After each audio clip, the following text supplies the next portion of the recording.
Podemos. Boa tarde a todos e a todas e a todes. Estamos aqui nesse primeiro encontro do Troca Memória e História, que faz parte do projeto de memória institucional do Departamento de História UERJ, que tem como idealizadora a professora Alexandra Tedesco, doutora em História pela Universidade Estadual de Campinas, Unicamp, e professora adjunta do Departamento de História da Universidade do Estado do Rio de Janeiro, na área de contemporânea.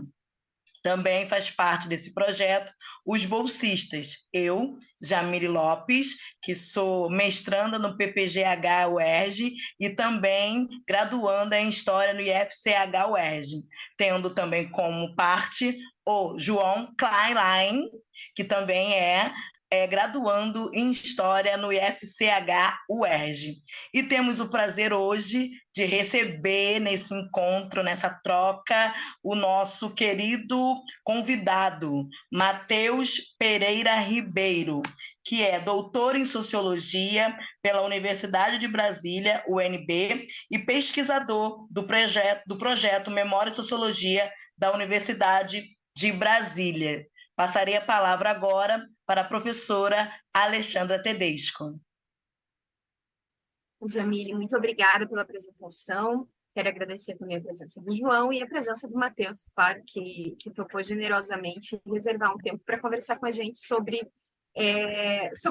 aproximações e diferenças, né, nos projetos. Eu vou rapidamente assim, apresentar um pouco do que é esse projeto de extensão que eu coordeno junto, né, com o Jamile e o João, e tentar pensar algumas questões que motivaram, inclusive, a ideia dessa conversa, né? Porque, por mais que a gente faça projetos, os projetos extensionistas tenham um caráter eventualmente amplo, coletivo, projetos extensionistas que se dedicam especialmente a esse tema ou a essa abordagem, eventualmente não encontram um espaço muito delimitado nos debates acadêmicos ou extensionistas, quer dizer, parece que a gente sempre está um pouco fazendo ambas as coisas. Então, a ideia é basicamente apresentar o projeto e pensar algumas questões sem pretensão de respondê-las, mas simplesmente de partilhar esses desafios mais teóricos, metodológicos que apareceram para a gente durante esses meses do projeto. Então,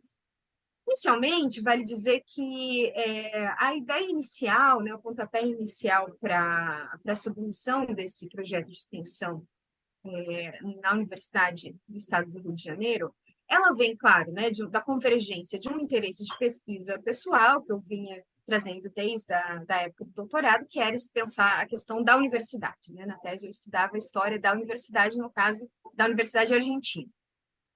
Mas não simplesmente esse tema, né? Quer dizer, é a confluência entre esse interesse de pesquisa com uma dimensão muito surpreendente e, ao mesmo tempo, muito prosaica, né? Que é o fato de que, quando eu comecei a trabalhar na UERJ, num contexto de pandemia, né, eu não sou egressa da UERJ, tampouco sou carioca, né? Então, eu tinha que meio que aprender todas não só as informações protocolares sobre a UERJ, mas também essas dimensões mais subjetivas, mais simbólicas da UERJ. E eu comecei a perceber, né, ainda durante a pandemia, quer dizer, trabalhando um pouco online, né, híbrido, eu comecei a perceber que havia em torno da UERJ uma identidade, uma identificação de professores, de alunos, etc., muito poderosa, né, e que ultrapassava a própria UERJ, que tinha a ver também com a posição dessa instituição na cidade do Rio de Janeiro, enfim, não só na cidade, mas na Baixada Fluminense também. Enfim, comecei a entender um pouco mais dessa singularidade, né, dessa especificidade da UERJ, e comecei, então, a procurar, né, enfim, textos e vídeos a respeito disso, e encontrei, claro, algumas coisas, acho que é importante reconhecer o que foi feito, tanto pelo CTE, né, o Centro de Tecnologia Educacional, que é nosso parceiro, né, que, sobretudo nas gravações, e também, né, algumas obras de referência que foram sendo lançadas em efemérides, né, ocasiões especiais, comemorativas da UERJ. Então, a partir disso, né, dessas informações coletadas, eu pensei na estrutura desse projeto, inspirada muito também por essa atmosfera muito agregadora que a UERJ tinha. finalmente, né, convergindo ou amarrando essas convergências do fato de que um projeto como esse, ele aparentemente exige ou convoca, né, que o seu proponente seja, de alguma maneira, um insider, né? Até porque, enfim, trata-se de acesso a pessoas, isso tem toda uma dinâmica enfim, de contatos pessoais e etc. Mas, ao mesmo tempo, eu comecei a perceber, né, e pensar na composição do projeto que essa posição um pouco ambígua, né, que eu ocupava, ou seja, insider na medida em que docente do departamento, mas outsider na medida em que não tinha necessariamente vínculos historiográficos ou pessoais com o Rio de Janeiro ou com a UERJ. Eu comecei a perceber que essa condição de outsider comparecia também, em algum sentido, tanto para o interesse em fazer o projeto, quanto também pela posição específica que o projeto, eu e os bolsistas depois, né, que eles entraram em sequência, pela posição que a gente ocuparia nessa dinâmica toda da UERJ que eu venho me referir. Então, dali surgiu o projeto, claro que, né, entre o projeto e sua execução acontecem mudanças, reajustes, né, etc. Mas ele tinha um objetivo inicial que se manteve, se aprimora, né, que é a ideia de compor um acervo de entrevistas de antigos professores e depois funcionários e, posteriormente, alunos do Departamento de História da UERJ, né? E o critério basicamente foi pensado, né, a partir de professores que se aposentaram nos últimos 10 anos ou que estão em vias de se aposentar, né? E aí, enfim, isso é outra questão que a gente debater depois, né? Que com um escopo bastante reduzido, né, de entrevistados, a gente conta com questões de ordem pessoal, né, que a participação de cada um, obviamente, é voluntária e varia bastante conforme o grau de proximidade que esses entrevistados conseguiram manter com a universidade depois da sua aposentadoria. Então, esse acervo ele tinha o objetivo tanto de servir, claro, né, por sua dimensão extensionista, como um repositório para pesquisas futuras sobre a história da UERJ, sobre a história do Rio de Janeiro, sobre a história da universidade, etc. Mas também permeia ele um objetivo de oferecer para os estudantes contemporâneos, né, atuais do curso de História da UERJ, a possibilidade de entenderem a própria historicidade do seu curso, né? Quer dizer, como que as escolhas de currículo, as escolhas de referências bibliográficas, como que tudo isso tem uma história que não é simplesmente uma história apenas burocrática ou institucional, mas que é também uma história que tem a ver com trajetórias e oscilações, às vezes, muito prosaicas, muito pessoais, né? Então, esse objetivo duplo, ele coexiste, assim, na nossa proposta. Então, a gente já gravou, né, algumas entrevistas, até agora foram 4 entrevistas, temos o horizonte de gravar mais 1 ou 2 ainda esse ano, a primeira já está disponibilizada, que foi com o professor Luiz Edmundo Tavares, e, enfim, ao longo, né, desse processo de gravação, edição, divulgação, algumas questões, elas começaram a aparecer, assim, inclusive a gente vai, né, nas próximas semanas, aí apresentar essas questões num evento acadêmico para tentar criar um diálogo, uma ponte nem sempre feita, ou às vezes feita de maneira muito superficial entre a dimensão da pesquisa e a dimensão da extensão, né? Então a gente pretende fazer isso também. Mas eu vou colocar aqui 3 ideias, né, para a gente começar essa conversa e poder escutar logo o nosso convidado, o Matheus. 3 ideias que sintetizam um pouco algumas questões que a gente notou, não simplesmente a partir de cada uma das entrevistas, mas também a partir das leituras que a gente tem feito em paralelo a essas gravações, né? Acho que a primeira questão, assim, que eu gostaria de destacar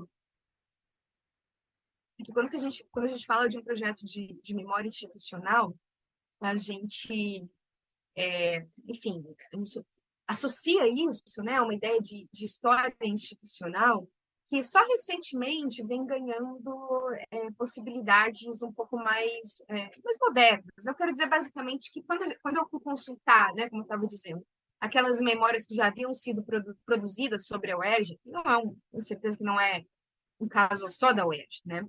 Mas que muitas vezes essas memórias mais institucionais, elas são feitas de maneira um pouco hagiográfica, um pouco laudatória, né? Então, uma coisa que a gente percebe, né, e a gente estava recentemente lendo um texto sobre isso, né, como as entrevistas com grandes personalidades assim, que passaram pela UERJ, Darcy Ribeiro, etc., elas estão eventualmente desconectadas de uma história propriamente da UERJ, né? Elas dizem mais respeito à figura da pessoa em si, né? Não há esse cruzamento. E aí uma primeira questão que veio disso, né, é que como que a gente poderia pensar especificidades em um projeto como esse, feito a partir de um estudo propriamente historiográfico, né? Quer dizer, obviamente, compor acervos não pode ser uma prerrogativa profissional do historiador, mas não é unicamente dele, né? Então, como que seriam esses outros, o nosso acervo, no que ele se diferenciaria de outros tipos de acervos? Isso me levou, né, a propor, e depois os bolsistas abraçaram assim com muito enfim, entusiasmo, uma reflexão sobre a própria ideia de história oral, né? Que quando ela aparece, ela está muito mais associada à ideia de um resgate de vozes esquecidas, de uma história dos subalternos, etc. E não é exatamente o caso, né, dos nossos personagens, mas algumas reflexões sobre isso, né, sobre essa prática, elas acabaram se encontrando nos nossos debates um espaço. Uma outra questão que eu gostaria assim, de mencionar, e também, de novo, né, no sentido mais de partilhar uma experiência e convidar também, não só o Matheus, mas outros profissionais que estejam engajados em empreitadas parecidas, né, seria, na verdade, uma questão que é um complicador, né, que a gente vai apresentar na semana que vem, que é uma ideia de que bom, existe uma dimensão um pouco autoetnográfica no que a gente faz, né? Por que essa palavra, né? Por que empregá-la? Porque, como eu estava dizendo antes, ao mesmo tempo em que a gente é parte, né, a gente compartilha com o nosso objeto do ambiente, de algumas experiências, inclusive de algumas nomenclaturas, né, de algumas dimensões mais materiais assim da vida na UERJ, ao mesmo tempo a gente não é exatamente, a gente não partilha todos esses pressupostos, né? Porque somos de outra geração, na maior parte das vezes, e mesmo que a gente não queira considerar o conceito de geração, né?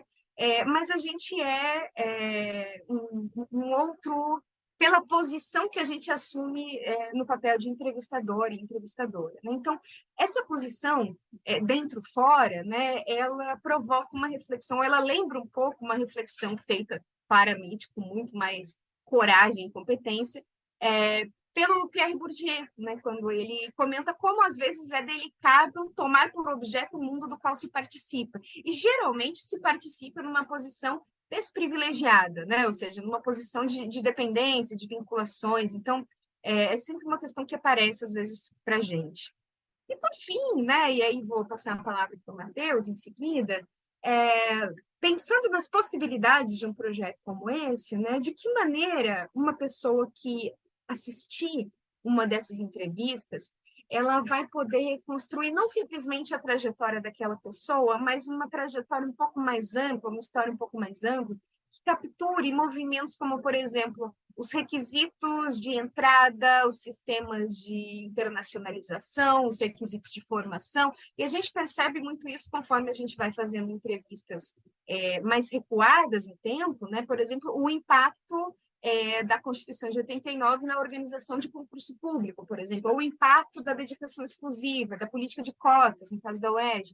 Então, de que maneira essas trajetórias, ou o que as pessoas escolhem contar para falar da sua trajetória, também conta uma história mais ampla, né? Uma história da própria UERJ, uma história do Rio de Janeiro e uma história das relações sempre delicadas, né, entre universidade e vida social neste país, né? Então, enfim, era um pouco essa ideia, né, apresentar brevemente o que a gente tem feito e colocar essas questões de novo, né, Matheus, sem pretensão de que eu pelo menos não tenho nenhuma pretensão de responder nada disso, mas para partilhar um pouco essas questões que apareceram ao longo da feitura do projeto.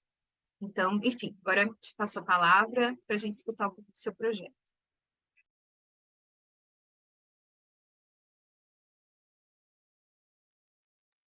Primeiramente, muito obrigado, Alessandra, pelo convite, né, e ao grupo de pesquisa de uma maneira geral. Para mim é um prazer enorme ter recebido essa proposta de conversa.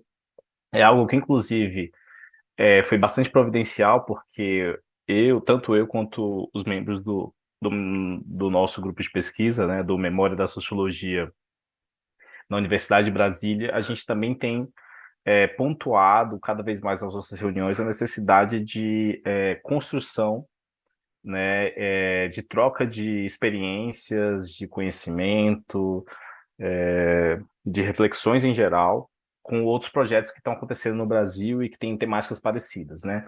Isso, inclusive, está na nossa agenda do ponto de vista estratégico mesmo, assim. A gente, das várias frentes de trabalho, uma das que a gente, inclusive, quer encarar a partir dos próximos 6 meses é aproveitar o processo de divulgação do projeto como um processo também de construção de redes de colaboração, né?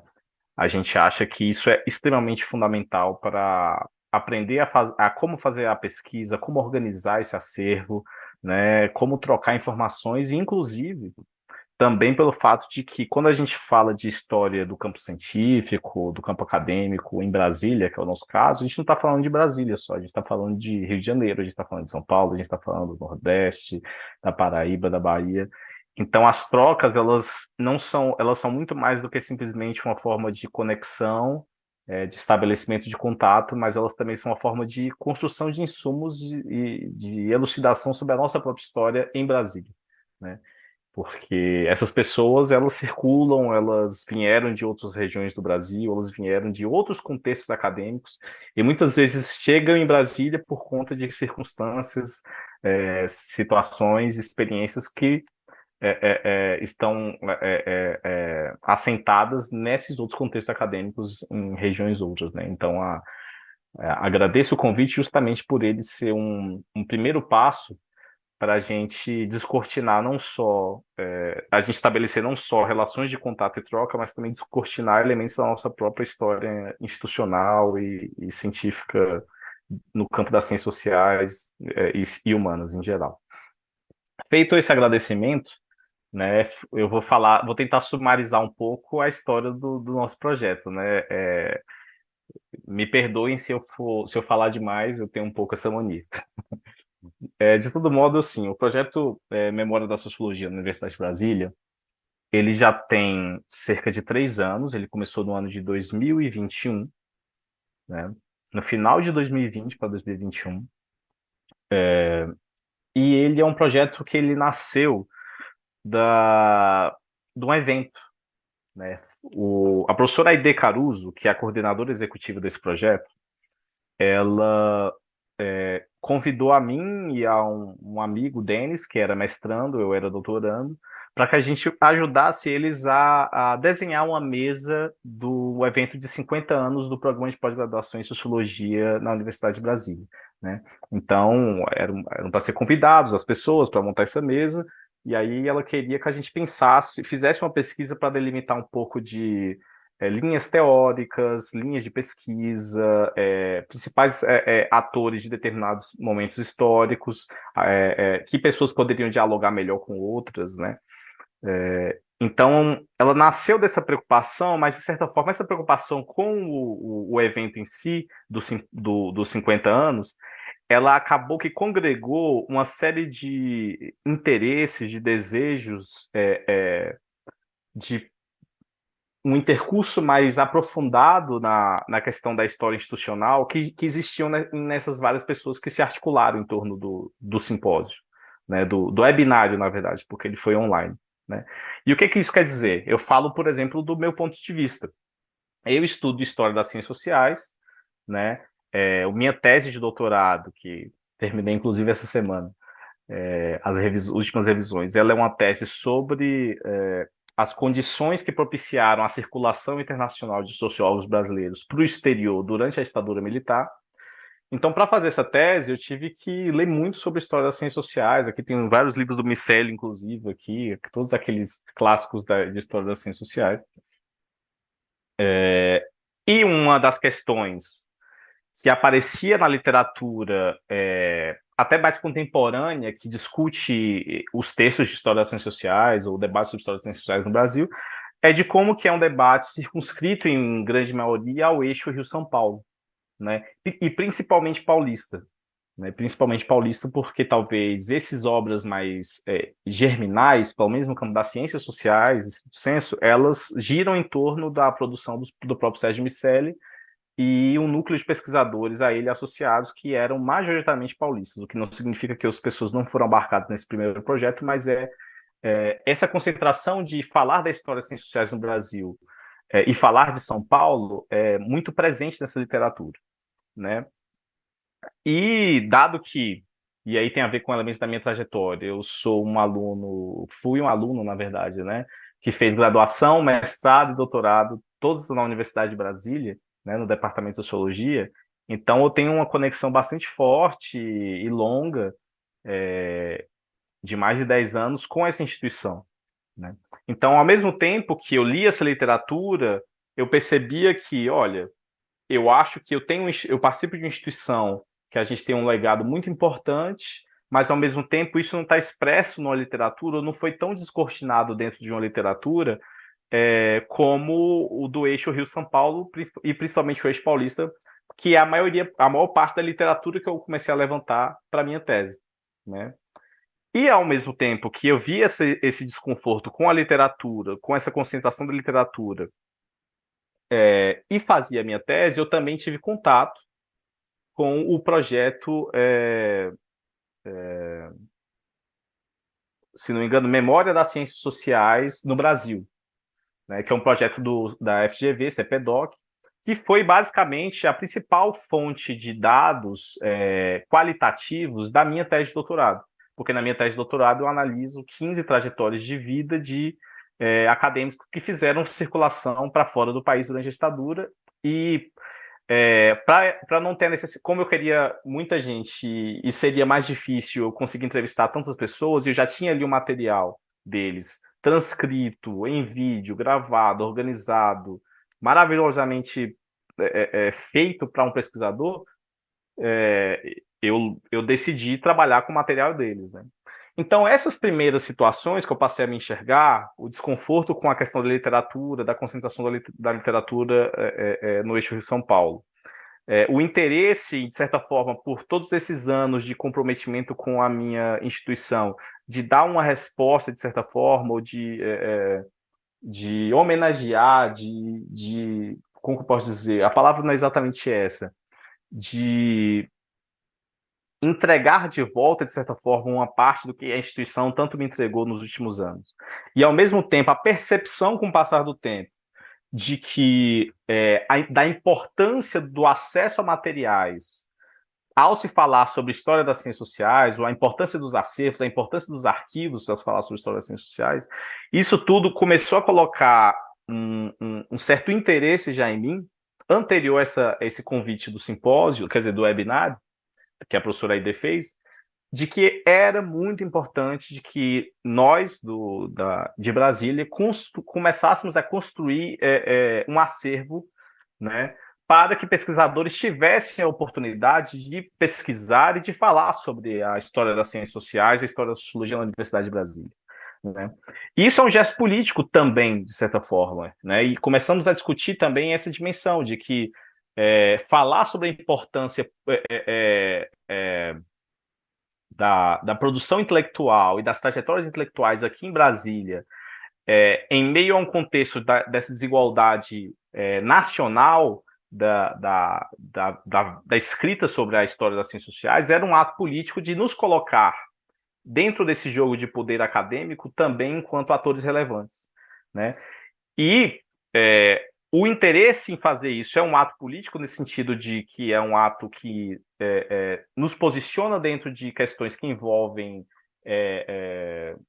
poder no sentido do prestígio, da importância histórica, da relevância histórica, e ao mesmo tempo era uma forma de criar os meios para que nós começássemos como que eu posso dizer, dar condições a que essa história fosse cada vez mais aprofundada e escrita, né? Então, o evento dos 50 anos foi esse primeiro pontapé. Nós fizemos uma série de pesquisas nesse primeiro momento, existia toda uma tentativa de construir uma linha do tempo, por exemplo, com todos os docentes que fizeram parte do departamento, Depois teve um trabalho de busca de quem foram orientando, porque algumas pessoas que compunham as mesas tinham falecido, né, que iriam compor as mesas tinham falecido. Então a gente pensava em um orientando, que foi muito importante, que teve uma trajetória forte como professor. Então a gente fez todo um levantamento de orientandos dessas pessoas que fizeram parte da linha do tempo. Então essa meio que foi a primeira fase. Hoje a gente está na fase 5 do projeto, nesse terceiro ano já de projeto. A gente teve uma fase muito rica, muito rica, que foi a fase de construção de bancos de dados a partir da plataforma Lattes, né, que foi uma parte extremamente bonita do nosso projeto, porque a gente juntou um grupo de 6 a 7 estudantes de graduação, mais eu do doutorado, o Denis do mestrado, e aprendemos juntos a trabalhar com linguagem de programação, né, que a linguagem que a gente usou foi a linguagem Xquery, que é uma linguagem para ler arquivos em XML, que são os arquivos da plataforma Lattes. E a gente conseguiu, a partir disso, baixar os currículos dos professores e, a partir disso, construir bases de dados, recortando, digamos assim, segmentando a plataforma Lattes em várias dimensões, né? Então, a gente construiu bases de dados de produções dos professores que fizeram parte do nosso departamento, base de dados com participação em eventos internacionais, publicações internacionais e nacionais, fontes de financiamento, posições institucionais que essas pessoas ocuparam na sua trajetória, né? Então, essa base de dados, essa construção de bases de dados, né? Ela foi uma forma de aprendizado de como fazer pesquisa, de como utilizar a linguagem de programação para a construção de um acervo, e ao mesmo tempo de produção do próprio acervo, né? Então, foi aprender a trabalhar com novas ferramentas e ensinar jovens estudantes a trabalhar com essas ferramentas e construir acervos que inéditos e ótimos de se trabalhar, porque a plataforma Lattes ela já é sistematizada, então ela permite uma organização muito bem feita dos dados, né? Então teve essa fase, depois teve uma fase mais recente de construção de bases de dados a partir da hemeroteca digital, né? Então a gente fez a busca por todos esses professores da linha do tempo, em que matérias de jornais eles eram citados no Brasil. Então pesquisamos jornais do Brasil inteiro, todas as matérias que citavam esses professores, e aí foi muita descoberta. Nesse processo a gente descobriu uma matéria de jornal da primeira defesa de mestrado no nosso departamento, né? A gente descobriu as primeiras questões de pesquisa que eram abordadas. A gente percebeu o quanto que, por exemplo, os departamentos eram próximos dos jornais, o quanto que os jornais ocupavam um papel fundamental de disseminação, de divulgação da atividade acadêmica, coisa que é completamente diferente do que é feito hoje em dia, né? E também trabalhamos com um levantamento de arquivos do sistema do Arquivo Nacional, do CIAN, né?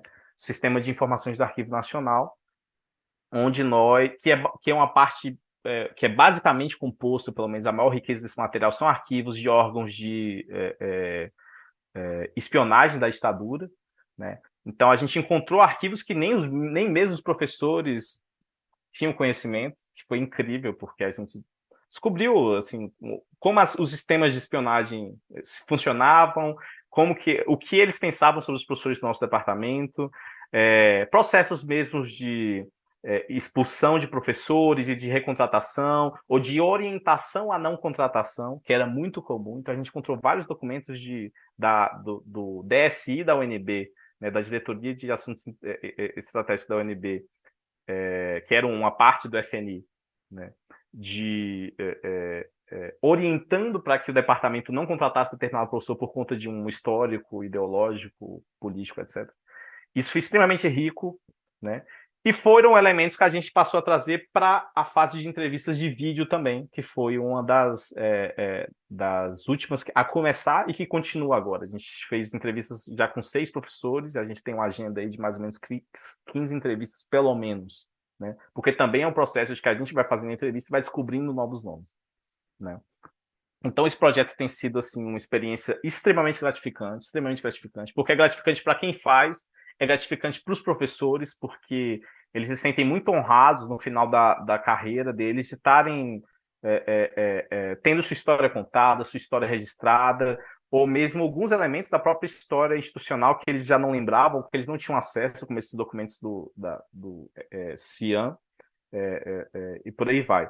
Então, isso é um pouco do resumo do que a gente tem feito. A gente segue melhorando algumas dessas bases de dados que a gente construiu, aprimorando algumas dessas bases de dados, realizando as entrevistas em vídeo e sempre criando novas fronteiras, né? No momento, por exemplo, a gente está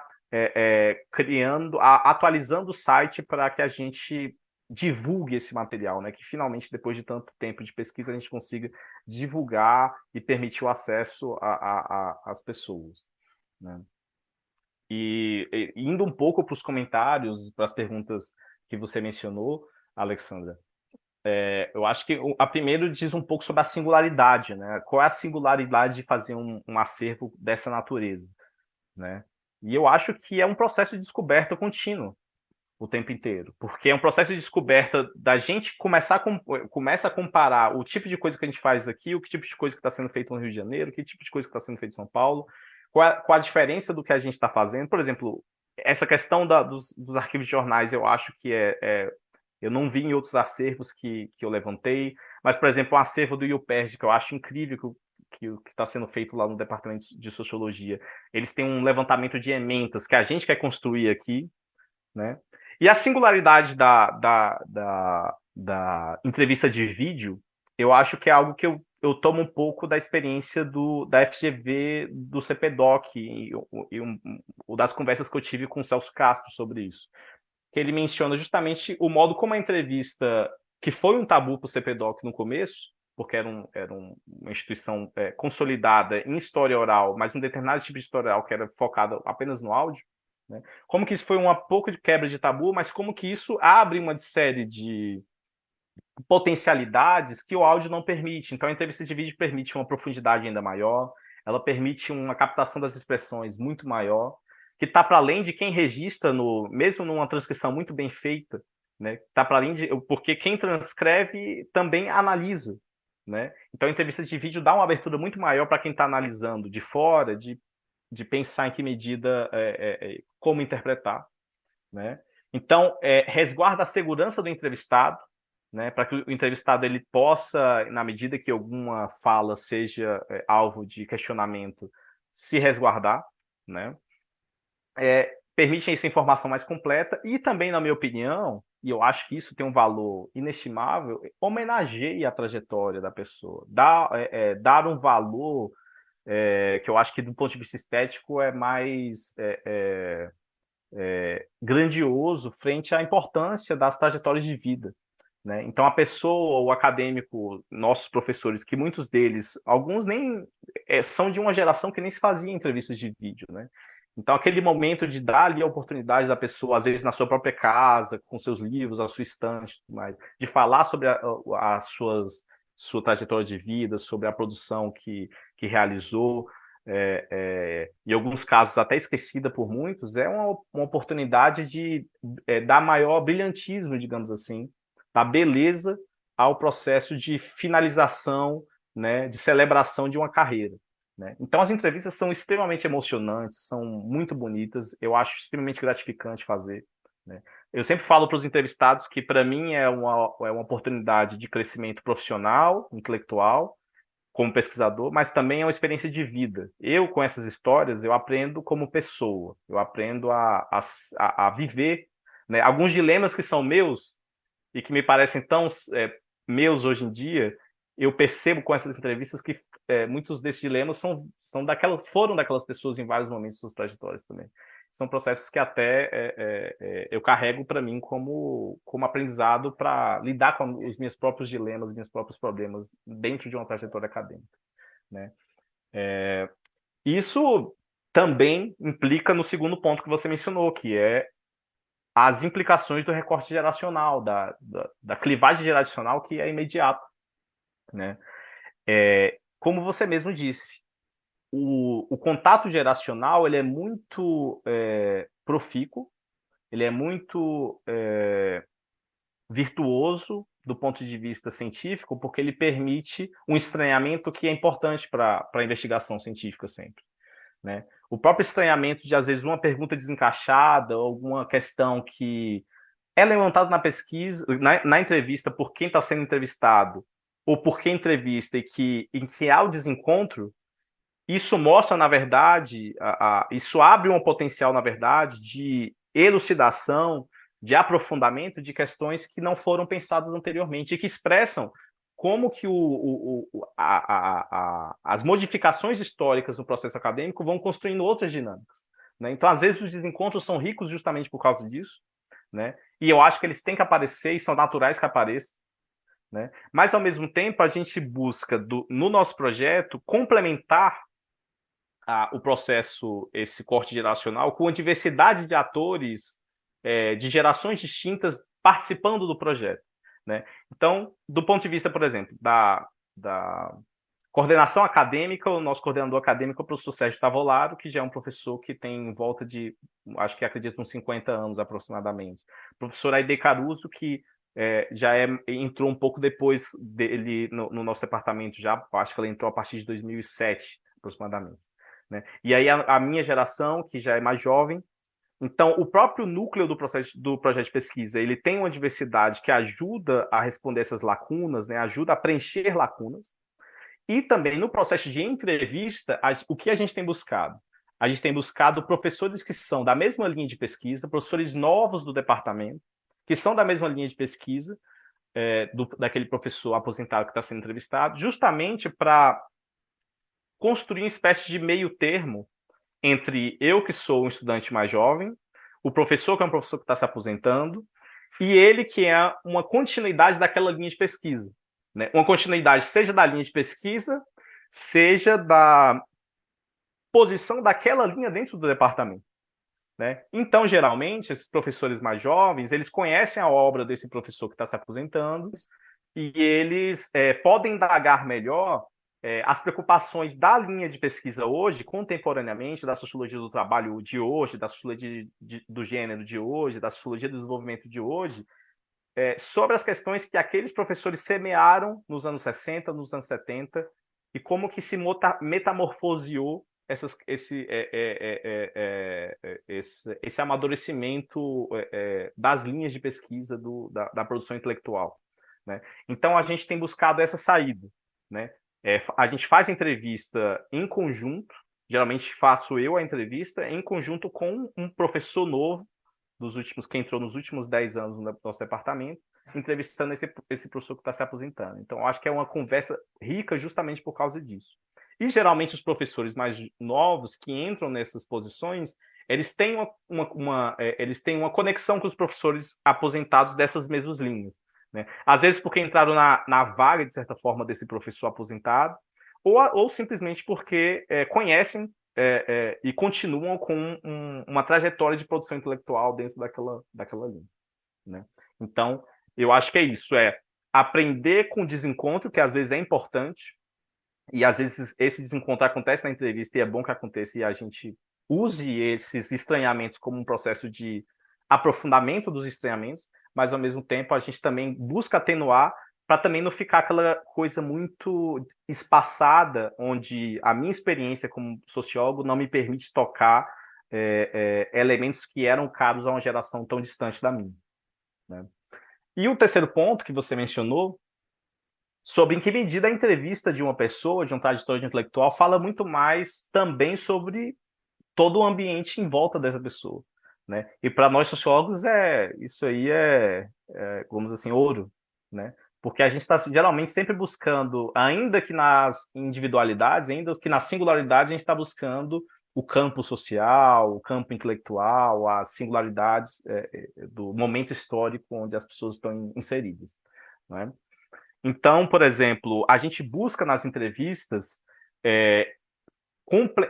buscar bastante, por exemplo, nas perguntas, o ambiente do que era Brasília nos anos 60, o que era Brasília nos anos 70. Ah, não, a pessoa veio para Brasília em 1973. A gente não pergunta só o que você trabalhava nessa época, por que você veio para Brasília, mas assim, você chegou em Brasília, o que você fazia em Brasília nessa época? Onde você se divertia em Brasília? Onde você morava em Brasília naquele período? Você ia para o Cine Brasília? Você ia para você gostava de sair com os amigos na Asa Sul, na Asa Norte? Você comia onde? Né? O que era a vida naquela cidade naquele momento? O que era a Universidade de Brasília naquele momento? Como que era o espaço físico? em que medida a dimensão política se fazia presente no cotidiano daquela universidade, né? Aquelas perguntas do tipo, você tinha que esconder as capas dos seus livros quando você ia dar aula, né? Tinham várias experiências dessas que se apresentaram nas entrevistas, né, de professores que falavam que adoravam certos livros, mas o livro tinha que ter uma capa diferente para o censor da ditadura não perceber, ou então teve uma muito boa da professora Fernanda Sobral, que ela falou que ela tinha um livro que ela botava no Fusca que ela ia dar aula, e ela sempre escondia o livro debaixo da cadeira, ou então dentro da bolsa, para que ninguém pudesse ver que era um livro de Marx, um livro de Gramsci, ou algo desse tipo, né? Ou seja, a gente busca, dentro das entrevistas, romper um pouco. A gente quer fazer um exame também sobre a produção intelectual daquela pessoa e a gente abre ali um espaço de 30 minutos, 40 minutos em alguns casos, para falar só de produção intelectual, porque eu acho que isso é fundamental, ainda mais no mundo onde poucas coisas eram digitalizadas, né? Então, para a pessoa poder retomar e expressar quais as obras que ela acha que sedimentou um pouco da produção intelectual, ou que foram mais importantes para a sua carreira, o que mudou durante sua trajetória acadêmica do ponto de vista da produção intelectual, mas também, e a gente explora bastante nas entrevistas, você fez doutorado? Você fez com bolsa, sem bolsa, com que bolsa? Fez folha? Com que tipo de organização? Como que era o processo para pleitear uma bolsa da Fundação Ford nos anos 70? Né? Minas Gerais é um exemplo claro disso. A gente tem várias experiências da importância da Fundação Ford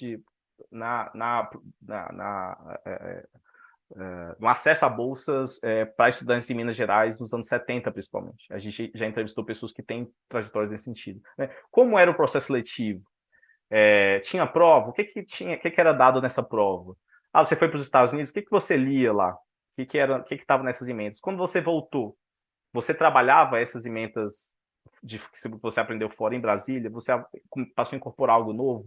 O ambiente da Universidade de Brasília nos anos 60, nos anos 70, te fez incorporar novas literaturas, novos debates? A partir de quais professores? A partir de quais livros? A partir de quais departamentos? Né? Então, algo que a gente está buscando ao máximo é justamente aproveitar tudo que for possível dessas entrevistas com essas pessoas, esses momentos tão raros, tão valiosos, para não falar só de indivíduos, né? Mas para conseguir recuperar, né? Fazer uma pintura, montar esse quebra-cabeça desses momentos históricos, né? Então, muitas vezes a gente está entrevistando, por exemplo, alguns professores que foram professores em 69, 68, que passaram cerca de, às vezes, em alguns casos, 7 anos, 8 anos, 10 anos. Mas que hoje em dia as pessoas, mesmo alguns aposentados, nem se lembram desses professores. Mas são professores fundamentais para falar o que era o UNB, o que era um departamento de Sociologia em 69, o que era um departamento de Sociologia em 68. Às vezes a pessoa seguiu outro caminho, né? Eu lembro, eu entrevistei a professora Marinês Bassa, ela deu aula no nosso departamento de 69 a 74, foi um período curto. Depois ela foi trabalhar com questão de telecomunicações, depois Nações Unidas, ela não seguiu carreira acadêmica. Mas a riqueza da pintura, né, da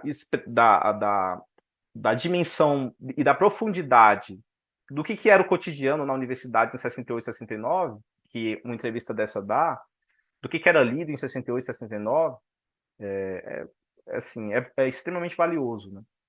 Então, é um pouco do modo como eu respondo esse terceiro ponto, né? É uma forma, entrevistar não só para ser laudatório, não só para exaltar as trajetórias individuais, e nós queremos também exaltar as trajetórias individuais, porque eu acho que as pessoas merecem esse momento de reconhecimento ao fim da carreira, né? Até porque várias delas nunca tiveram oportunidade de fazer isso. Mas, ao mesmo tempo, é também a oportunidade de reconstruir a história do campo acadêmico, a história do campo científico no Brasil, a história do campo intelectual, das relações de gênero, das relações raciais, das transformações desses debates e tudo mais. Então é mais ou menos por aí. O que também leva, e aí eu queria finalizar com esse questionamento também, da tensão, que eu acho natural e acredito que provavelmente vocês também devem estar encontrando, entre a homenagem e a pesquisa científica, né? E é algo que a gente vai enxergar nesse momento, porque nós estamos posicionados dentro de um ambiente acadêmico, nós também temos carreira e nós também queremos alcançar posições dentro dessa carreira, e a gente, em alguns momentos, vai ser tensionado com determinados materiais, determinadas perguntas, determinadas questões que nos aparecem, que tocam talvez questões sensíveis e vão sempre levantar em nós o questionamento de em que medida aprofundar determinada questão é algo que possui implicações para o próprio entrevistador, para a própria coordenação do projeto de pesquisa. Então, acho que isso é uma tensão permanente, natural, principalmente quando se fala de eventos políticos, ditadura militar, eventos que tocam as pessoas com mais profundidade, do ponto de vista emocional, inclusive. Mas eu acho que é uma tensão natural e boa, né, com quem faz pesquisa, com quem constrói acervo, com pessoas que estão aqui, né, que a gente não está investigando nos anos 30, a gente não está investigando nos anos 20, a gente está entrevistando pessoas que estão aqui. Né? Então, eu acho que essa questão da homenagem, a tensão entre homenagear e criar acervo gera sempre esse tensionamento sobre os limites éticos e as dimensões individuais das nossas próprias carreiras. Sei que falei bastante, mas eu acho que eu estou aqui para isso também. Não, Matheus, nossa, eu gostaria de te agradecer. Na verdade, vou passar a palavra para o João e para a Jamile, que eles têm uma pergunta para cada um, mas antes eu só queria reagir assim, a uma questão que tu colocou rapidamente, na verdade, a duas, né? Falei uma, mas eu sabia que eram duas que eu vi. Porque, assim, tu falou muitas coisas interessantes e acho que ajudam a gente a pensar nosso projeto e estimulam também outras pessoas a pensarem sobre sua prática, mesmo que os projetos sejam diferentes. Eu queria pegar um ponto que tu mencionaste no fim, né, essa questão da tensão entre a homenagem e a pesquisa, porque acho que também, isso, claro, é evidente na concepção do projeto, na execução do projeto, na divulgação do projeto, no jeito que tu escreve o e-mail para convidar a pessoa, e é muito interessante tu perceber, a gente tem notado isso, né, que alguns professores posicionados mais centralmente, né, no seu campo, etc., inclusive mais acostumados a dar entrevistas, eles tendem a contar um tipo de história, né, enfim, e a buscar elementos muito diferentes, né, de alguns professores que a gente entrevista que nunca passaram por esse processo, né, sobretudo quando são professores mais antigos e professoras mais antigas, que entraram para a universidade num contexto em que não necessariamente você tinha doutorado, você podia fazer depois. Então, assim, uma série de questões assim que eu concordo, não posso concordar mais com você com essa importância de destacar um caráter não simplesmente de homenagem no sentido laudatório do termo, mas de homenagem no sentido de elevar a sua trajetória a estatuto, a objeto de pesquisas futuras, né?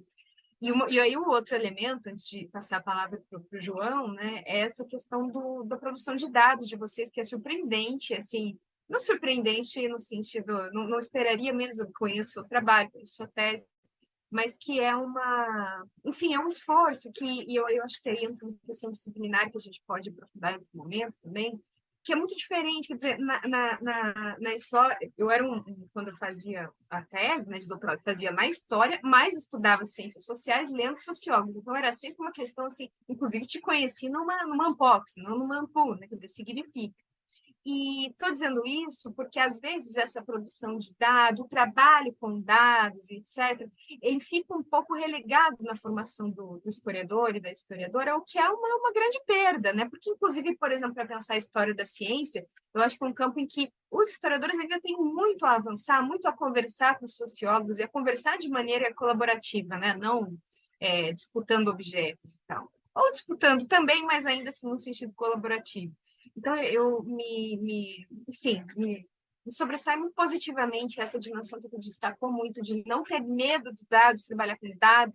E, claro, né, isso é uma questão que perpassa a formação como um todo.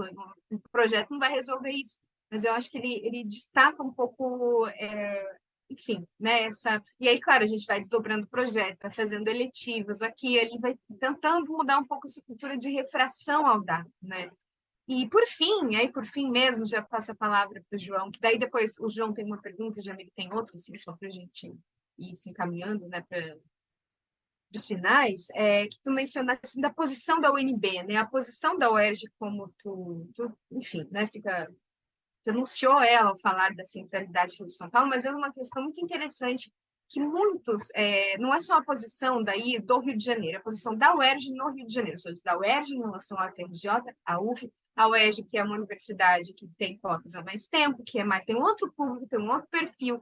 E isso é muito interessante perceber, você percebe coisas do tipo, pessoas que fazem a formação em São Paulo, a centralidade que São Paulo continua tendo, quer dizer, ainda é falar sobre São Paulo, mas é falar sobre São Paulo de um ponto de vista diferente, né, enfim, de uma... Porque os projetos de memória institucional que acionam São Paulo de outro ponto de vista, eles não necessariamente são os mesmos que são feitos lá no seguinte sentido, né? Por exemplo, a USP tem uma cultura de pensar sobre si há muito tempo, né? Tipo, enfim, eles se identificam, né, como USPianos e tal. Então, interessava também ver como que nessas posições entre universidades, entre estados, como isso transparece eventualmente num comentário, o que, como você mesmo diz, né, às vezes nem estava no roteiro, né, mas que pareceu importante. E essa dimensão da circulação, assim, acho que é muito enriquecedora do que tu coloca, assim, no teu projeto, e acho que também inspira a gente a pensar numa dimensão histórica da coisa, né? Enfim, mas são só reações que eu tive para te agradecer, na verdade, pela partilha. Vou passar a palavra para o João e depois para a Jamile, enfim, fiquem à vontade. Bom, Matheus, quero agradecer, não tive oportunidade ainda, mas a participação, obrigado de verdade. Foi inclusive depois de ler o artigo sobre o projeto de vocês, que também veio nas nossas reuniões, essa vontade de trazer esse tipo de conteúdo também para o nosso projeto, essas conversas com outros projetos. Então, não é só um anseio do projeto de vocês, também virou nosso também. E vai ser bastante importante. E, assim, o que eu posso falar agora, depois da fala de vocês dois, né? Fica meio difícil. Mas, enfim, mais uma vez, muito obrigado. Eu tenho algumas perguntas, na verdade, mas eu vou fazer uma. Eu não sei como é que está o nosso tempo aqui, mas eu vou tentar ali abarcar da melhor maneira possível, né? A gente sabe que esses nossos projetos eles têm mais ou menos uma gênese ali na mesma época. Por mais que eles tenham dado início em épocas diferentes, por questões outras, eles nasceram, tiveram sua gênese ali na mesma época, mais ou menos. E assim, como a gente sabe que a universidade ela é atravessada por questões outras, a não ser a nossa própria vontade de pesquisa, isso para mim era mais um demarcador de que isso não é uma pura coincidência, né? E entre essas questões está a crise de Covid-19, a crise sanitária e tal, e principalmente pensando agora numa questão mais da faculdade, da universidade, digamos assim, como instituição, o governo Bolsonaro e os ataques diretos em todas as esferas do governo às instituições universitárias. E aí eu te pergunto, se você acredita que mesmo que esse não seja a intenção primordial dos projetos, eu acho que não é, mas você acha que ele pode ser, essa criação de memória institucional, pode ser também uma resposta a esse momento de crise, esses ataques que a universidade vem sofrendo? E aí eu estendo a pergunta para você, Matheus, e se a Alexandra também quiser falar um pouquinho, pode falar também, que é importante. Bom, já passo a palavra para o Matheus, mas, João, quando você me faz uma pergunta dessa, você sabe que eu vou querer falar um pouquinho, né? Pô, isso é um grande tema. Mas, enfim, não vou deixar o Matheus responder, mas eu acho que, pô, é uma coisa muito interessante pensando, né, no nosso seletivo, coisas que a gente vem discutindo. Não é simplesmente entregar um produto pronto, né, mas fazer circular uma reflexão sobre como que a gente faz as coisas que a gente faz nesse espaço, né, que é uma maneira de talvez reconstruir uma confiança nas mediações que está no âmago desse anti-intelectualismo visceral, entre outras coisas também. Mas eu também achei muito interessante quando o Matheus colocou o contexto de surgimento, né? Porque às vezes a gente nem sabe ao que a gente está reagindo, né? Mas enfim, Matheus, eu te passo a palavra. João, eu agradeço muito essa pergunta. Eu acho que é uma pergunta que toca no âmago da natureza, do sentimento de onde isso tudo nasce, né? E nesse artigo você viu, eu talvez explorei pouco isso no artigo, porque no artigo eu queria uma coisa, a ideia era também ser mais formal e tudo mais. Mas por trás daquela pequena nota de início do artigo que eu falo sobre que é importante mencionar que esse projeto nasce num contexto de Covid, existia um sentimento, uma carga emocional extremamente profunda de que estava associada à produção desse projeto, né? Eu vou voltar com essa questão no final da minha resposta. Eu vou começar por um ponto que diz respeito ao meu modo de enxergar a produção sociológica, né? Eu venho de uma linha de pensamento, de produção intelectual, que foi muito influenciado pelo professor Marcelo Carvalho Rosa, da sociologia. Ele foi professor aqui da sociologia da Universidade de Brasília, foi meu orientador de graduação e mestrado. No doutorado fez quase uma espécie de co-orientador, e hoje ele está aí no Rio de Janeiro, está na Federal Rural, né, no CPDA.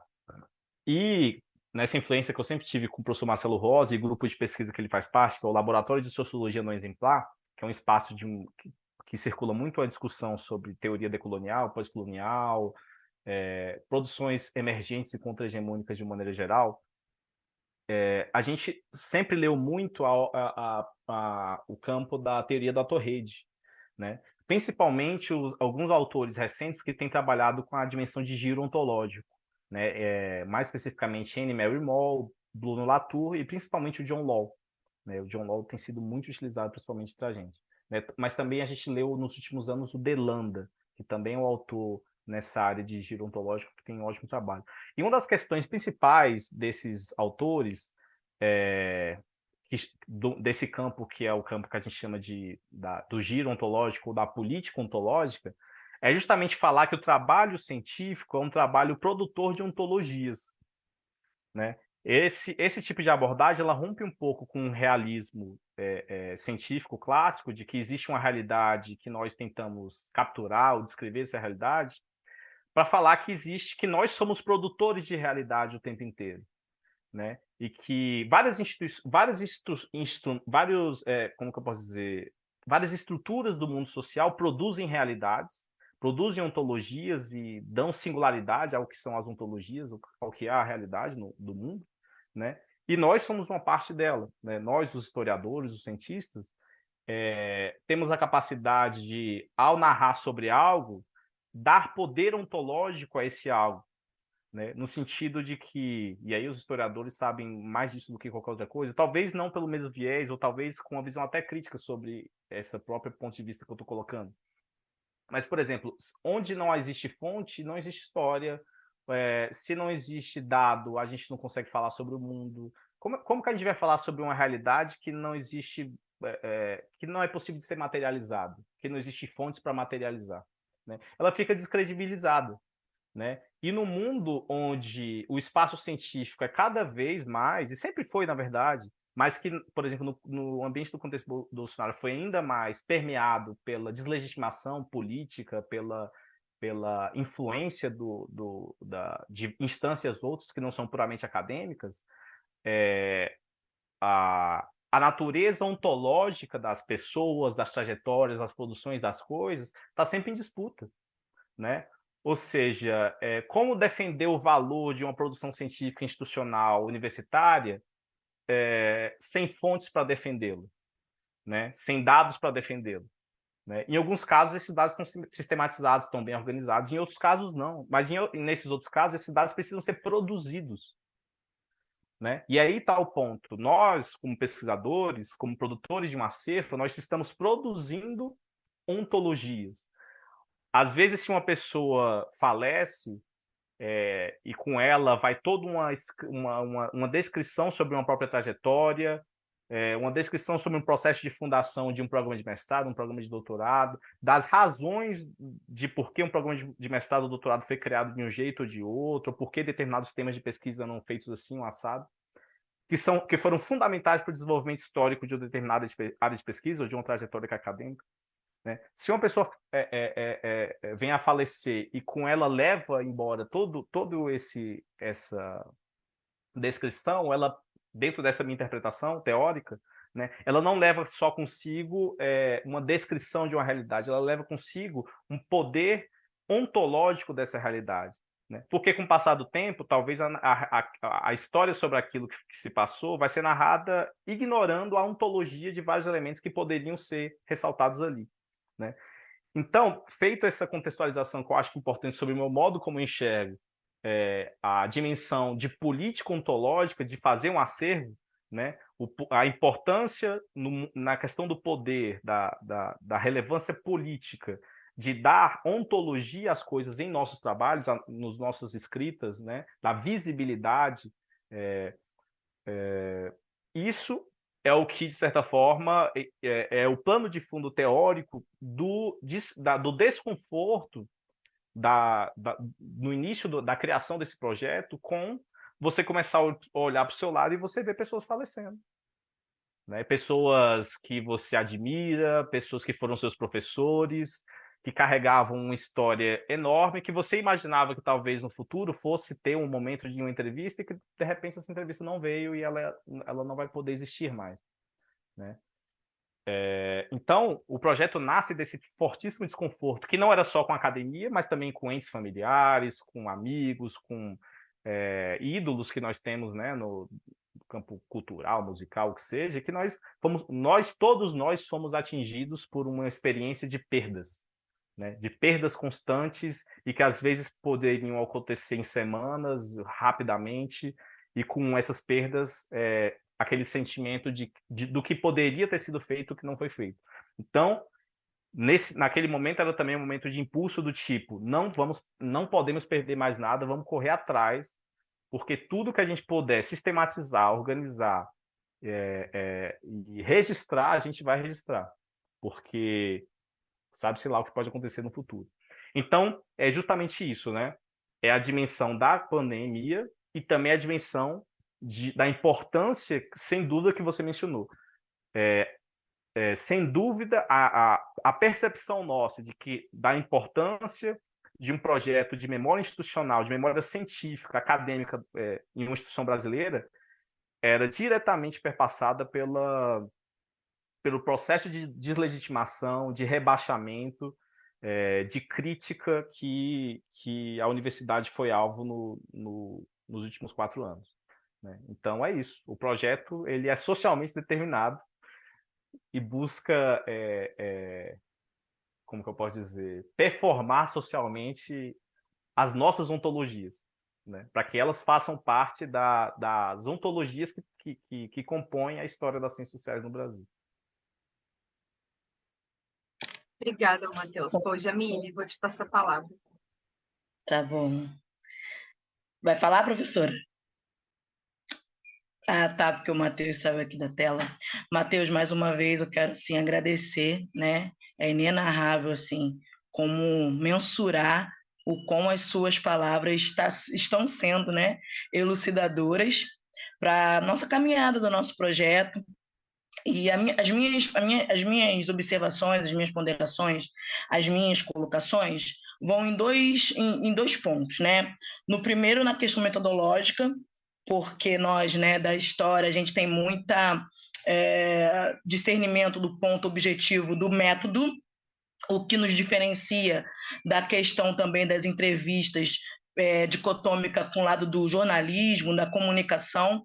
Eu queria saber como você, da sociologia, pôde, de forma prática, né, perpassar essa logística, como é feita essa dinâmica, se na gravação de vocês, né, saindo do áudio, passando para o vídeo, os participantes, eles têm visibilidade tal qual o entrevistador, que eu acho que num lapso temporal isso também é importante no que diz respeito à memória. E o outro ponto de vista é pegando também um gancho do que você falou. Você acredita que essas memórias, né, principalmente no campo do visual, da imagem, também pode fazer com que nesse lapso temporal de daqui a 15, 20 anos, a gente poder ver as transformações sociais, fenotípicas desses acadêmicos futuros? Você acha que a memória também faz com que a gente nos possibilita a vislumbrar uma diversidade, seja no campo de classe, de quem está na academia, seja no campo de raça, seja no campo de gênero, e até mesmo de orientação sexual, no que tange no que você falou, que não fica focado somente na trajetória do indivíduo dentro da universidade, mas sim no campo territorial, sim no campo social. Então, eu gostaria de saber esses dois pontos, a parte do método e a parte dessa preocupação ou não de ver como essas transformações podem acontecer dentro das características acadêmicas, vamos dizer assim. Obrigada. Te agradeço, Jamílio, pelas perguntas excelentes. Primeiro ponto, né, sobre a questão do método. Eu acho, e aqui eu faço um disclaimer bem aberto e humilde, digamos assim. Eu acho que a gente, no nosso projeto, ainda discute pouco método. Eu acho que ele nasceu com um impulso muito de sistematização, organização, produção de dados. Essa coisa do medo do dado era justamente o contrário, era tipo quase que uma obsessão pelo dado da nossa parte. Então era, tem uns dados aqui de tal forma, vamos organizar, vamos organizar. Ah, tem uns outros aqui que apareceu, vamos organizar, vamos organizar. Por exemplo, vou te dar um exemplo simples. A gente também tem uma parte da nossa pesquisa que é sobre história discente. Então, um dos nossos pesquisadores, o João, que ele tem uma veia historiadora extremamente forte, ele, inclusive, é colecionador de antiguidades e tudo mais, então ele mexe com coisas desse tipo também. Ele decidiu, não, vou no centro acadêmico, o nosso centro acadêmico tem vários cartazes por dentro, né, de vários eventos que já aconteceram na UNB, em ciências sociais, ou às vezes questões políticas que já foram colados ali. Ele falou bem assim, não, a gente tem um dos pontos centrais para a gente começar a sistematização de história discente é fotografar e sistematizar em base de dados todos os cartazes do centro acadêmico. Então ele subia no sofá e ia tirando foto por foto de cada cartaz. E tem lá cartaz de congressos que aconteceram nos anos 80, qual é o congresso, qual é o tema do congresso, qual é a data, né? E foi também, por exemplo, todos os documentos que estavam no centro acadêmico, então um monte de papel que estava lá há muitos anos, desde os anos 90, dos anos 80, então caixas e mais caixas que a gente levantou, começou a organizar e agora a gente vai começar a analisar, né? Tipo, olha, esse panfleto que estava no centro acadêmico era um panfleto de uma convocação para uma reunião em 90 e tanto, e o tema da reunião era tal coisa. Então, transformar isso em base de dados também, fazer isso em planilha. Então, sempre teve muita essa obsessão presente e contínua com a produção do dado, e uma discussão que a gente não chegou a construir muito do ponto de vista teórico, de uma reflexão mais profunda, metodológica, propriamente disso, sobre o próprio processo de produzir essas informações, né? Até porque esse primeiro passo ele foi muito mais um passo pensando em sistematização e menos como análise, né? A gente também quer passar no projeto nas fases seguintes, talvez na próxima fase, de um processo de nós mesmos. É claro que a gente está criando um acervo, mas nós mesmos, que já conhecemos inclusive muito bem o acervo, escrevermos alguma coisa sobre isso. E aí talvez vai chegar mais forte para a gente algumas reflexões éticas, algumas reflexões sobre como trabalhar metodologicamente com certos materiais, né? Mas isso então assim, eu falo sobre isso com muita humildade, né? De que eu acho que a gente precisa aprofundar dentro do grupo um debate contínuo sobre metodologia, epistemologia e produção de dados em ciências sociais. Uma questão mais simples sobre a sua pergunta, né? Se o entrevistador aparece, não. Gostaríamos muito. E por que não fazemos? Porque nós não somos profissionais, talvez, ainda o suficiente para, ou do ponto de vista de material, né, de infraestrutura, para ter duas câmeras, por exemplo, né? Eu tenho gravado com uma câmera só, inclusive não estou usando o microfone de lapela ainda, e é algo que nas próximas entrevistas eu já quero inserir, o uso do microfone de lapela, porque eu acho que ajuda bastante. Mas uma coisa que seria ótimo seria justamente isso, de ter duas câmeras gravando ao mesmo tempo e que depois passasse por uma montagem que fosse capaz de capturar a conversa, a dinâmica da conversa, né? Que é extremamente importante para um processo de conversação, né? Para se falar da verdade sobre aquilo que está acontecendo. Até porque, de certa forma, eu me inspirei um pouco no projeto da FGV, que tinha esse formato mais quadrado, assim, de câmera, pessoa e fala. Quase que, de certa forma, eu acho que talvez da parte deles, e da nossa parte em certos momentos, de tipo assim, a gente não tem que brilhar aqui, tem que brilhar o entrevistado, né? Mas, ao mesmo tempo, como você falou, esse, para além de ser um documento de homenagem, é também um documento de dado histórico, né, de produção, que permite a produção sobre e a reinterpretação da história. Então, eu acho que seria, sim, muito importante a gente ter mais de uma câmera, por exemplo, para poder compor um cenário mais fiel para quem está trabalhando com dado e para quem está assistindo. Então, dito isso, eu acho que é mais ou menos isso da dinâmica, é o quê? Uma câmera, agora vamos colocar o microfone de lapela, a gente quer publicar isso no YouTube, redes sociais e no site com transcrição para ajudar a visualização, e a gente vai divulgar o vídeo transcrito com um PDF com todo o material transcrito, descrição também, né? Do mesmo jeito que o projeto da FGV faz.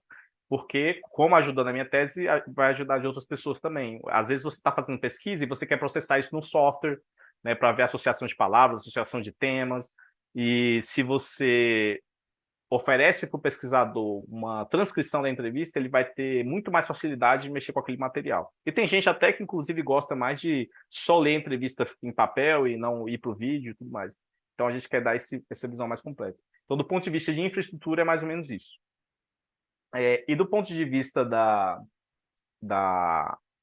digamos assim, de em que medida esse material, essa produção, expressa as mudanças de trajetória digamos assim, as mudanças das dinâmicas da academia e do próprio perfil dessa academia, eu concordo plenamente. Vou te dar um exemplo simples. Meu departamento, ele tinha um professor negro, enquanto eu estudei lá, enquanto fui aluno, graduação, mestrado, doutorado, ele só tinha um professor negro, que é o professor Joás Bernardino, né? Que sempre foi o professor que fala sobre relações raciais no nosso departamento. E esse departamento tem passado por transformações extremamente profundas do ponto de vista dos novos alunos que entram, e eu vi essa mudança com meus próprios olhos, eu vi a universidade mudar, né? Eu fui parte dessa mudança, de certa forma, também, por ser um aluno de periferia, por ser um aluno da periferia de Brasília, né? De uma família que fui a primeira pessoa na universidade pública, né, a entrar na família, a primeira pessoa da minha família a ter um mestrado, etc.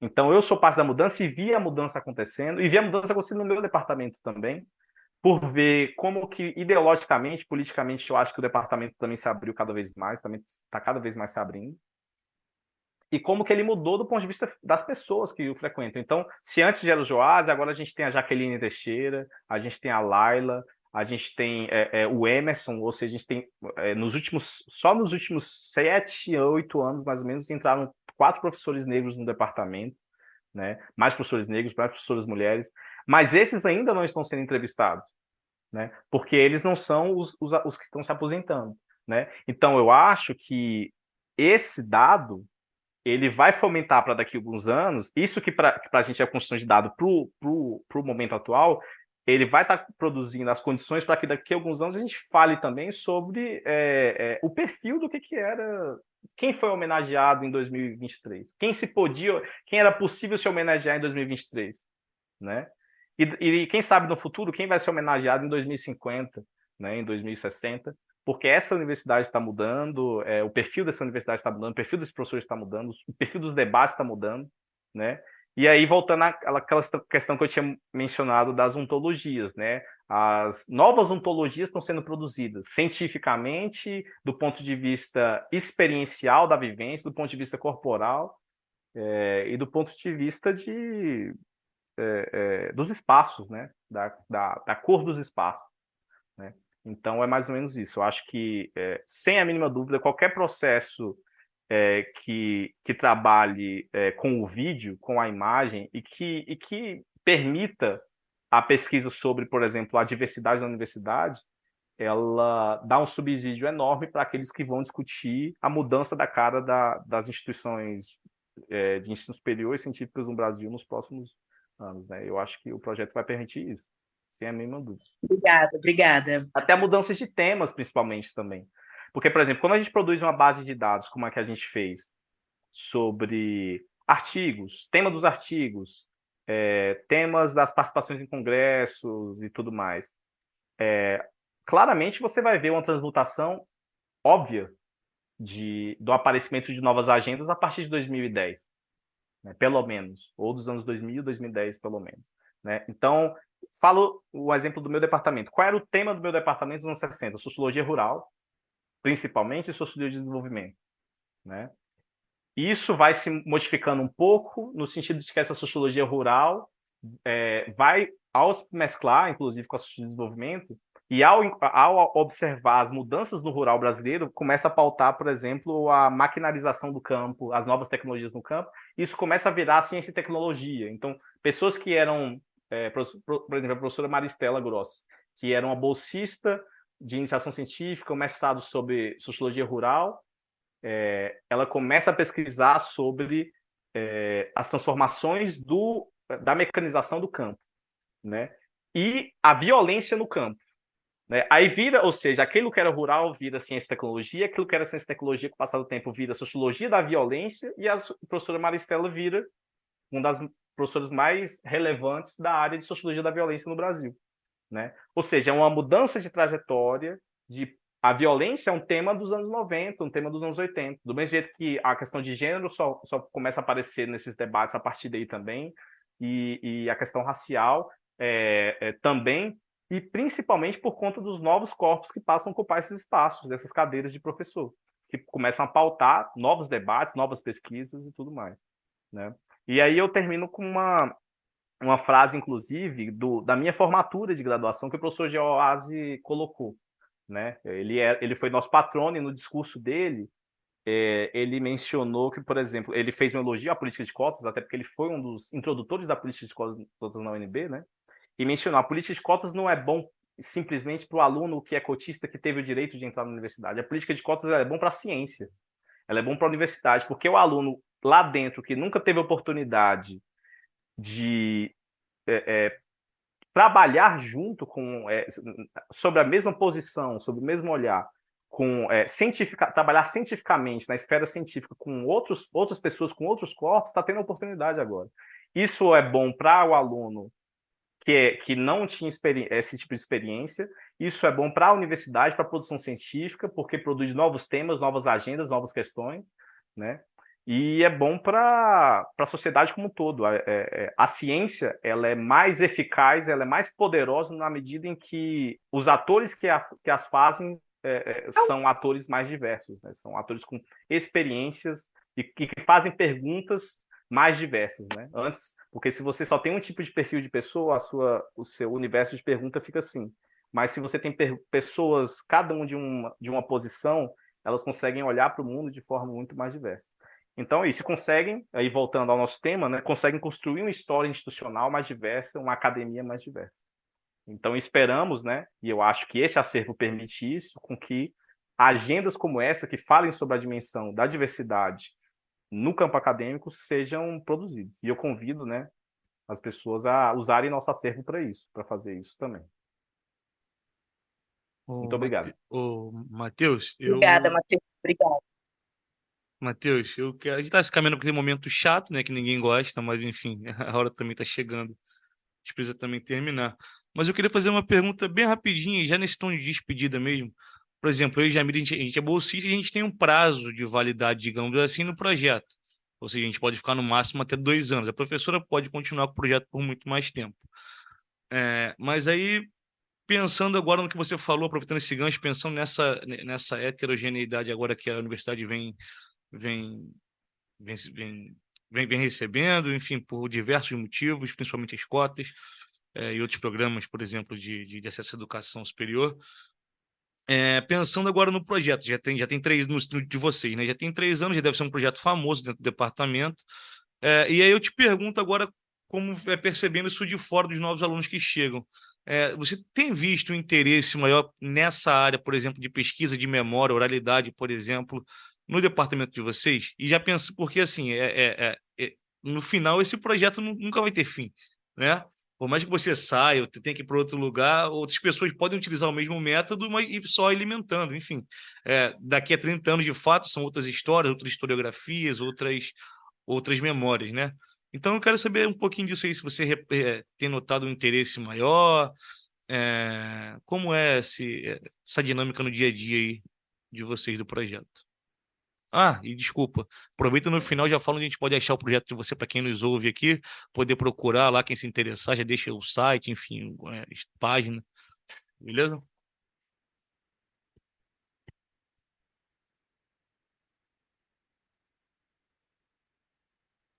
Não estava ouvindo. Primeiramente, agradeço a pergunta. E a primeira dimensão foi a questão da. Perdão, eu me perdi aqui. Eram dois pontos. O primeiro ponto, João, era do.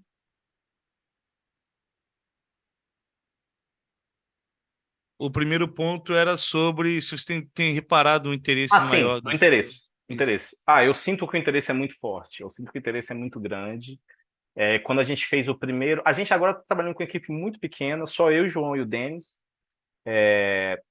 Mas justamente para que a gente conseguisse, tipo, porque se a gente convocar muita gente também, aí o financiamento fica muito picotado e praticamente não vale a pena para todo mundo, até porque são fundos do departamento, né? O departamento que paga. A gente, inclusive, quer submeter alguns editais de pesquisa para melhorar a fonte de financiamento para que a gente, assim, consiga convocar mais estudantes, né? Por exemplo, na próxima fase, somos nós três e estamos convocando um estudante de PIBIC, né? Mas, por exemplo, na fase 2 a gente convocou 5 estudantes de PIBIC. E para fazer isso, ou seja, eram nós três e 5 estudantes de PIBIC. A gente fez um processo seletivo e, nossa, tipo, a gente escolheu 5 pessoas, mas o processo seletivo tem umas 30 inscritos, mais ou menos, e as pessoas estavam muito interessadas, sabe? Então tem um pouco disso, mas tem um pouco disso, eu acho que o interesse é grande. Eu acho que isso também se coaduna sempre com o fato de que se fala muito pouco nas nossas instituições, eu falo na sociologia no Brasil, não sei na história, se fala muito pouco sobre história institucional, né? A gente vai falar bem assim, a gente tem uma visão muito extraviada do ponto de vista da produção teórica, de maneira geral, aquela coisa de ler autores, grande medida, ingleses, norte-americanos, franceses, né, aquelas reproduções. Isso tem mudado um pouco nos últimos anos, mas, de maneira geral, quando a gente tem uma disciplina para falar de Brasil, que a sociologia brasileira é só uma disciplina, só um semestre, e geralmente na sociologia brasileira isso depende muito do professor. Às vezes é uma análise de uma obra de um autor, ou de alguns autores clássicos, Sérgio Buarque de Holanda, Florestan Fernandes, Gilberto Freire. Mas uma coisa é você falar de pensamento social brasileiro e algumas obras seminais do pensamento social brasileiro que são fundamentais, mas outra coisa é você falar de história das ciências sociais. Não, são coisas distintas, apesar de entrelaçadas, né? Eu acho que todo mundo entra um pouco no curso, sente esse desconforto em algum momento, mas ignora porque as instituições vão levando de algum jeito. Mas acaba que você faz parte de uma instituição que você não conhece a história dessa instituição, né? E eu acho que, de alguma forma, uma parte muito grande dos estudantes passa, em algum momento, por esse desconforto de entender um pouco a história do seu campo. Até porque isso está associado, muitas vezes, com o mercado de trabalho, né? Afinal de contas, as pessoas que faziam ciências sociais ou que se faz ciências sociais, como que elas se inseriam no mercado de trabalho? Como que é isso hoje em dia? Como é que era um pouco antes? Então, assim, são questões que estão sempre presentes para os alunos, né? E eu acho que isso ajuda a que o interesse seja permanente. Agora, o que a gente também vai fazer agora é que a gente vai fazer uma divulgação do livro dos 50 anos do departamento do programa de pós-graduação, que está previsto para março de 2024, a gente está organizando esse evento. E a gente quer que seja um evento não só de fazer o livro, mas também de expor toda a produção que o projeto organizou até agora para o público, né? Então, a gente vai fazer um trabalho forte nas redes sociais, no espaço físico do departamento, nas salas de aula dos cursos que são ofertados pelo nosso departamento, de falar do projeto, de apresentar o projeto e de convidar os estudantes a fazerem monografias, a fazerem dissertações, a fazer projetos de iniciação científica, a fazer doutorados com esse material, né? E eu acho que isso vai ser muito proveitoso, porque muitos estudantes, em algum momento, assim, às vezes pensam, poxa, mas o que eu vou pesquisar? Eu tenho vontade de fazer pesquisa, mas não sei como fazer, eu não sei com o que mexer. E a gente quer dar esse suporte de falar bem assim, olha, não sabe o que quer fazer pesquisa, mas quer mexer com pesquisa? A gente vai te mostrar aqui base de dados que a gente construiu, entrevistas que a gente fez e transcreveu, e a gente pode te dar um suporte, te mostrando o material, te ajudando a trabalhar com esse material, e abrindo a fronteira, abrindo mais essa fronteira. Até porque quando a gente faz isso, a gente não só valoriza o nosso acervo e dá sentido a ele, como a gente semeia a partir disso o futuro desse acervo, né? E o futuro e o sentido real do que para isso é importante, né? Criar condições para que a história da sociologia, das ciências sociais sobre Brasília seja contada, seja analisada, seja descrita, ou seja, tenha ontologia, né? tenha dimensão ontológica, tenha presença ontológica, né? Que tenha existência, né? Então é mais ou menos isso. A gente vai buscar ao máximo fazer um trabalho forte nesse sentido. Isso vai ser acompanhado, inclusive, de alguns minicursos, né? Porque algumas das técnicas de pesquisa que nós utilizamos, como essa de raspagem de dados, com linguagem de programação, que não é algo muito complexo, é algo que dá para fazer um minicurso. O minicurso, inclusive, está pronto, porque para formar os nossos pesquisadores, a gente teve que fazer os slides, a gente montou o curso já. Então, a gente quer abrir isso para falar bem assim, olha, a gente está aqui oferecendo uma base de dados, a gente está oferecendo aqui entrevistas e a gente ensina vocês também a fazer raspagem de dados da plataforma Lattes para falar sobre história das ciências sociais. Então, a gente está pensando em um processo de minicurso sobre raspagem de dados, plataforma Lattes e história das ciências sociais. Como casar essas coisas para sistematizar dados sobre acadêmicos e analisar eles para falar sobre transformações de temas de pesquisa, de principais revistas, de principais destinos das publicações, de fontes de financiamento e tudo isso que a plataforma Lattes propicia. Então, acho que isso vai ser uma boa atratividade para casar interesses dos estudantes que querem se formar nessa nova fronteira da sociologia digital, né, das ciências sociais digitais, da ciência de dados de maneira geral, e as nossas questões de manter vivo esse acervo, fazer com que esse acervo rode, que ele tenha vida, que ele seja utilizado, né? Então, é mais ou menos isso. Onde é que a gente Ô, pode achar Matheus, vocês, o projeto, o Assim, site? a gente tem o site se chama memoriasociologia.nb.br. Ele está em processo de ajuste nesse momento, né? Mas se ele não estiver funcionando nesse exato momento, ele vai estar funcionando muito em breve. E a gente vai criar também, a gente está criando no próximo mês, a nossa página no Instagram, no Facebook e no YouTube, né? Para justamente divulgar o projeto, fazer as convocações e também, digamos assim, viabilizar a própria publicidade das entrevistas, né? Então, mais ou menos isso. Mas no momento é o site. Mas, de todo modo, todas essas outras plataformas vão se chamar Memória da Sociologia na UNB, Memória da Sociologia na Universidade de Brasília, coisa desse tipo. Então, não vai fugir muito disso. Fechado, fechado. Obrigado, Matheus. De nada. Matheus, e eu endosso o que o João disse, né? Não só para que a gente possa, enfim, divulgar, mas que a gente possa fazer com que essa conversa seja um começo de outras parcerias, de outros projetos. Esse mini curso aí super interessante, super necessário. E, enfim, digo isso para dizer que é muito empolgante te ouvir falar e saber que esse projeto tem ancoragem no departamento, que, enfim, né, é um sinal muito positivo.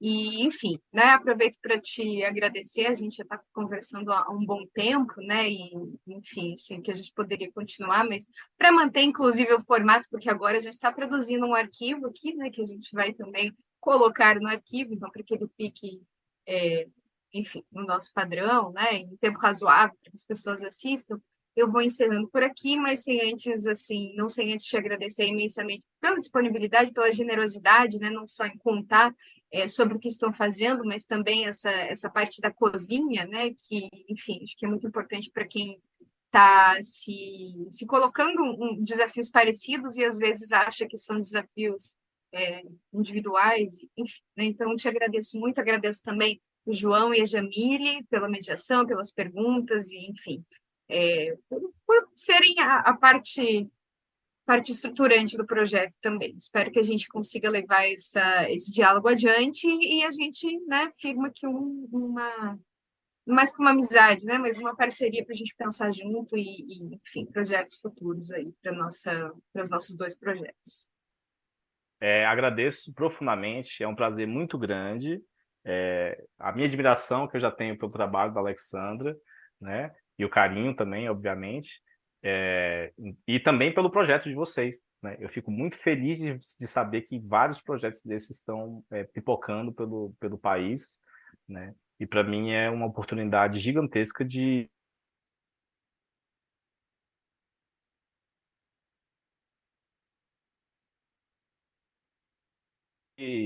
de uma série de conversas que a gente pode estabelecer, de trocas que a gente pode estabelecer, pode ser no sentido de técnica, pode ser no sentido de ideia de como sistematizar material, ou às vezes até do próprio equipamento, de que equipamento que não está usando para gravação, ou para edição, ou para áudio, mixagem, o que seja, né? Então, é isso. Eu quero que seja só um primeiro passo. Então, eu te agradeço, Alexandra, e agradeço também as perguntas brilhantes do João Paulo e da Jamile, a gentileza, e o carinho de vocês em me convidar. É isso.